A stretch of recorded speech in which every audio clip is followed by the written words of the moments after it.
여러분 반갑습니다. 오늘도 새벽 돌베개에 나오신 모든 성도님들을 주님의 이름으로 환영합니다.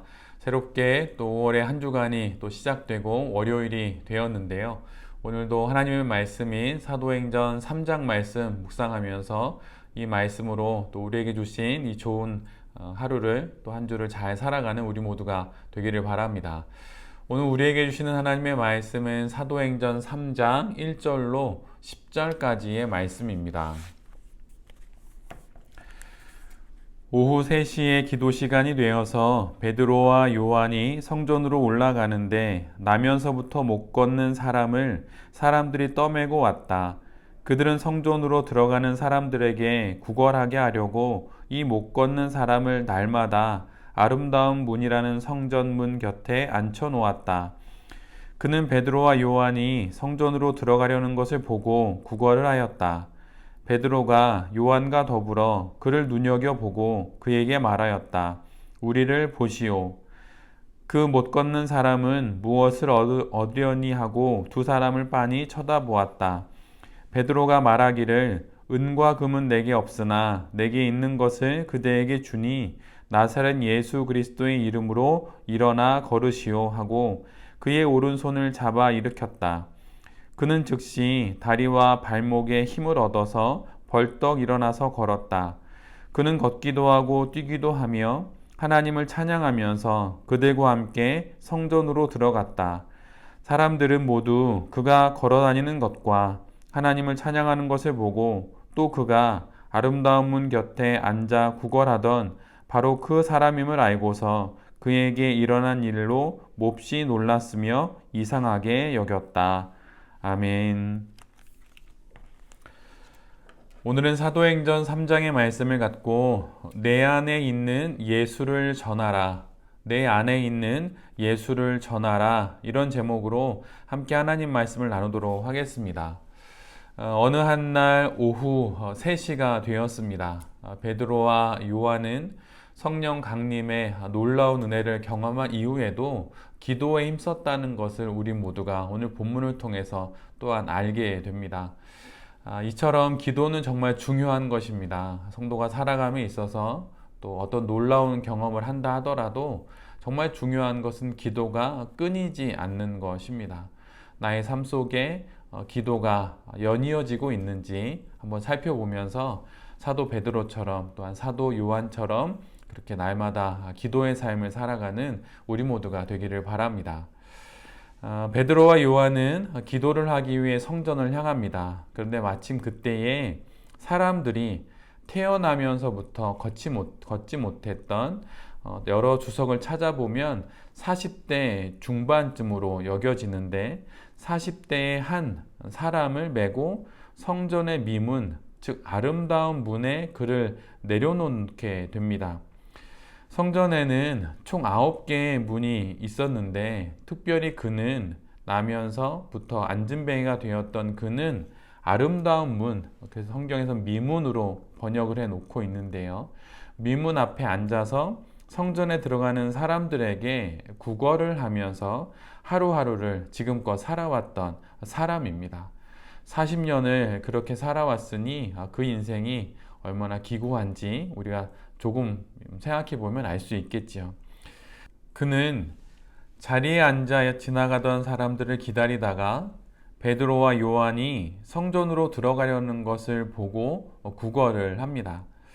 언제나 그러했듯이 몇 푼의 동전만 받으면 충분하다는 생각으로 몸에 밴 습관대로 무심한 심정으로 그러나 겉으로는 불쌍한 표정을 지으면서 다가오는 베드로와 사도 요한을 의식하지 않는 척 그렇게 하면서 시선을 마주치지 않고 앉아 있었습니다.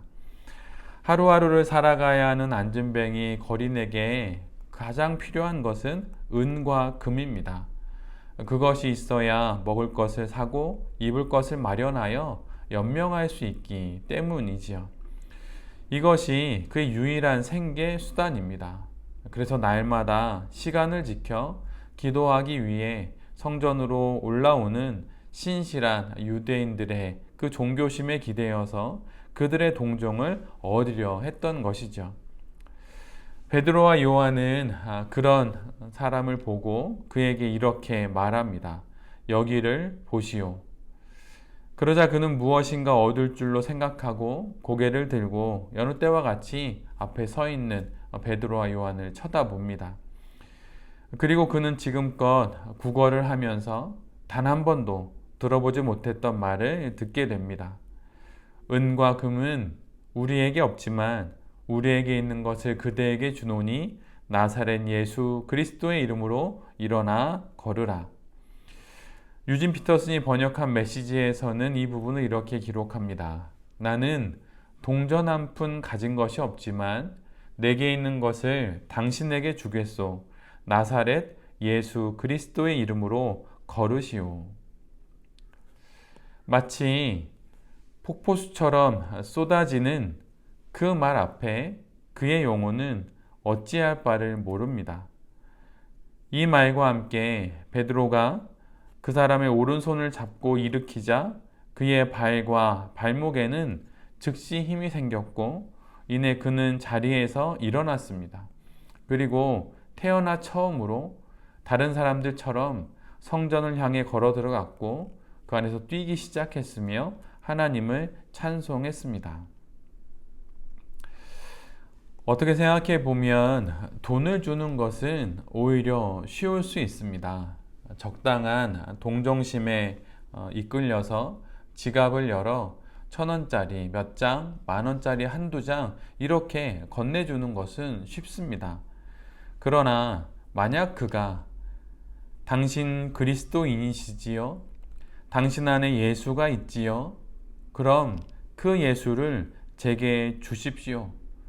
지금껏 돈 몇 푼 수없이 받아왔지만 그것으로 제 인생은 달라지지 않았고 제게 아무런 소용이 없었습니다. 그건 진리가 아니었습니다. 그러니 당신 안에 있는 예수를 제게 주십시오. 만약 누군가가 이렇게 우리에게 말한다면 우리는 어떻게 할 수 있을까요?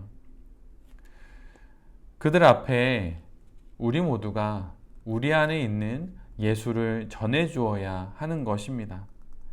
그렇게 하기 위해서 그렇다면 우리는 어떻게 해야 하는 것일까요? 당연히 우리 안에 예수가 있어야 합니다. 우리 안에 예수 그리스도가 있어야 합니다. 우리 안에 예수님이 있다고 하는 것은 우리가 예수 그리스도로 살아온 인생이 있고 예수 그리스도로 극복한 사건이 있고 예수 그리스도로 지나온 수많은 삶의 여정들이 있다는 말입니다. 말 그대로 예수 그리스도로 살아온 삶에 대한 간증이 있을 때 바로 그 안에, 그 사람 안에 예수 그리스도가 있는 것이지요. 복음은 사실 간증을 통해서 가장 잘 전해집니다. 맛집을 소개할 때도 내가 먹어봤는데 맛있더라 라고 하듯이 복음도 내가 살아봤더니 정말 그게 진리더라 라고 하는 그러한 삶의 증거와 간증이 있을 때 복음은 가장 잘 전해지는 것입니다. 사도 베드로와 사도 요한이 자신들 안에 예수 그리스도가 있다라는 그 말의 의미는 무엇입니까? 그들이 예수 그리스도로 살아온 그 인생이 그 간증의 삶이 있다는 뜻입니다. 그러기에 내가 살아보니 정말 예수가 우리의 삶의 모든 것이라고 하는 것을 내가 알게 되었고 은과 금, 그거보다 더 귀한 것이 예수라고 하는 것을 바로 이 40년 된 안진뱅이 이 사람에게 전하게 되는 것입니다. 이처럼 늘 언제나 우리 모두는 우리 안에 있는 것을 전하게 되어 있어요. 사도 베드로와 요한 안에 예수 그리스도가 있었기에 그는 은도 없고 금도 없고 돈 한 푼 없지만 우리 안에 있는, 내 안에 있는 예수를 전한다고 말할 수 있었던 것입니다. 우리 모두도 우리 안에 있는 예수 그리스도를 전하는 그런 인생을 이 땅 가운데 살아가야 할 것입니다. 그러기 위해서 예수님으로 살아낸 삶의 간증이 있는 그런 인생들이 우리의 인생이 되어야 할 것입니다. 오늘 본문을 좀 자세히 더 묵상하다 보면 이런 생각을 우리는 보통 하게 됩니다. 베드로와 요한을 우리로 생각을 하고 아직 예수님을 모르는 누군가가 우리에게 구걸을 하거나 그럴 때 예수를 전해줘야지 이런 식으로 생각을 하지요. 그런데 사실 오늘 본문을 자세히 묵상하다 보면 베드로와 요한이 바로 우리 앞에 서 있다는 것을 알게 됩니다. 그리고 여전히 주님의 성전 아름다운 미문 앞에 앉아서 영적인 다리가 꺾인 거린이 되어서 예수 그리스도보다는 은과 금을 구하고 있는 우리 자신을 보게 되는 것입니다. 우리는 스스로 이렇게 말하고 있지 않은지 한번 살펴봐야 합니다. 이 거린처럼 예수님 없어도 괜찮으니 은과 금이 있어서 그래야 내가 인생을 살아갈 수 있다고. 신앙도 좋지만 사람이 살아야 예수님이든 뭐든 믿는 것 아니냐면서 그런 말로 예수님보다 은과 금을 더 구하고 있는 것은 아닌지 잘 살펴봐야 합니다. 거리는 예수를 알지 못했기에 은과 금만을 구해야 했습니다. 불편한 몸으로 40세가 넘도록 살아와야 했기에 어쩌면 그가 돈을 구하고 재물을 구하는 것은 지극히 당연한 일일 수 있습니다. 그런데 우리는 예수 그리스도를 알고 있지요. 성경은 분명 우리에게 이렇게 말하고 있습니다. 한 사람이 두 주인을 섬기지 못하느니라. 혹은 이를 미워하고 저를 사랑하거나 혹은 이를 중히 여기고 저를 경히 여김이라. 너희가 하나님과 재물을 겸하여 섬기지 못하느니라. 우리는 한 사람이고 한 존재입니다. 그리고 예수님의 이 말씀처럼 우리는 오직 한 주인만을 섬길 수 있는 존재입니다.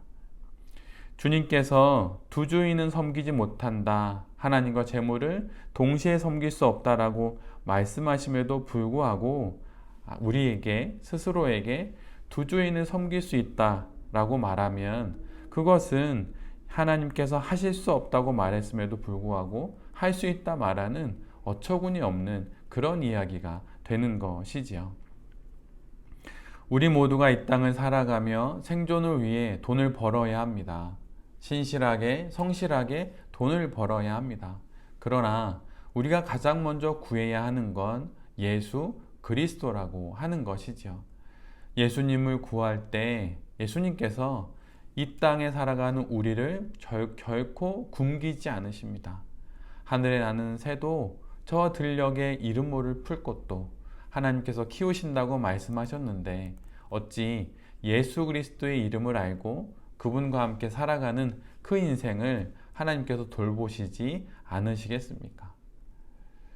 오늘 주신 이 말씀을 통하여서 다시 한번 우리 안에 예수 그리스도가 있는지 또 예수 그리스도와 함께 살아낸 삶의 간증들은 있는지 돌아보고 예수를 가장 귀한 분으로 여기면서 그 이후에 나의 삶에 필요한 모든 것들도 하나님께 구함으로 얻고 받아서 이 땅 가운데 삶을 잘 살아가는 우리 모두가 되어야 할 것입니다. 믿고 살 계획을 먼저 잘 세우십시오. 그리고 그 다음에 먹고 살 계획을 세우십시오. 그럴 때 예수님을 믿고 살아가는 우리의 삶을 통하여서 하나님께서 분명 이 땅에서 우리가 살아갈 우리의 삶을 위한 필요한 모든 것들을 허락해 주실 것입니다. 내 안에 예수 그리스도가 있는지 한번 뒤돌아보고 또 그 내 안에 있는 예수 그리스도를 이 땅에 전하면서 참다운 그리스도인으로 살아가는 우리 모두가 될 수 있기를 간절히 기도드립니다. 아멘. 기도하겠습니다. 주님, 우리 안에 예수 그리스도가 있기를 간절히 소원합니다. 또 그 예수 그리스도를 다른 이들에게 전할 수 있는 사도 베드로와 요한과 같은 인생이 될 수 있기를 간절히 소원합니다. 먹고 입고 자고 눕는 것에 대한 걱정과 염려로 인하여서 은과 금을 먼저 구하고 예수님을 구하지 못하는 어리석은 자가 되지 않도록 주여 우리를 보호하여 주시고 늘 인도하여 주시옵소서. 늘 예수 그리스도를 먼저 구하겠습니다. 예수 그리스도를 구하며 살아가는 그 인생을 통해 이 땅에서 삶에 필요한 모든 것들도 주님이 채워주시는 그 은혜를 경험하는 우리 모두가 되게 하여 주시옵소서. 이 모든 말씀 예수 그리스도의 이름으로 기도드립니다. 아멘.